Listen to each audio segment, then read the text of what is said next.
17. Bruins Alumni Halftime Show is brought to you by Cross Insurance.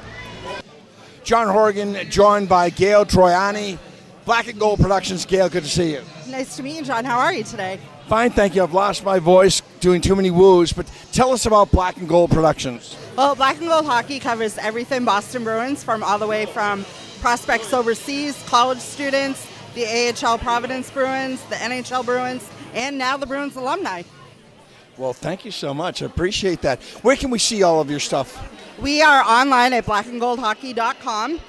We also have a podcast, Black and Gold Hockey Podcast, and we have a group of writers that just are passionate about hockey and the Boston Bruins.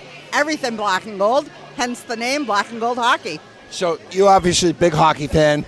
You came out here because Chara and Bork are playing together, huh? Well, that was what drew me the first game against the Seals. I'm coming back because it's Nifty's last game. Frank Simonetti's taken over, and we want to build a partnership with the Boston Bruins alumni because we feel that they are the reason why the NHL Bruins are still doing what they do, because if it weren't for the alumni all those years ago, there would be no Boston Bruins. Deal, partner. Gayle Troiani, Black and Gold Productions. Thank you so much. That's so kind. Thank you, John. Happy holidays. You too. All right, John Horrigan, joined by Dickie Lamby, Boston University, Salem State, All-American, 3 years in the NHL with the St. Louis Blues, but he was a member of the 1976 U.S. Olympic hockey team. The stories that this guy can tell you about what went on between the Russians and the Americans in Innsbruck, Austria in 1976. You basically defused nuclear war, wasn't it? Because you made friends with the Russians, Dickie. Yeah, that was right after the 72 games where all the Israelis got killed, so security was really tight. So I got to meet the Russians, calling them commie son of a bitches and stuff. But anyway, right after the Olympics ended, they dressed me up in Tradiac sweatsuit, the CCCP, and put me in a circle with Yakushev, Shadrin, Boris Mikhailov, and we snuck me into the Russian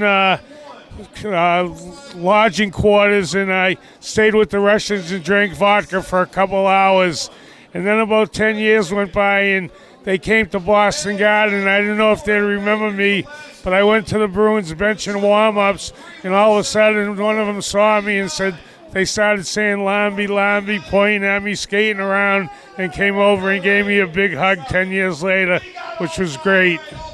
Awesome story. Folks, if it weren't for professional hockey and the Summit Series and the 1972 series against the Russians and this guy making peace with the Russians, they staved off thermonuclear war. So I want to, on behalf of human beings and planet Earth, we thank you, Dickie. But lastly, when you were at the Blues, you played with Joey Mullen, didn't you?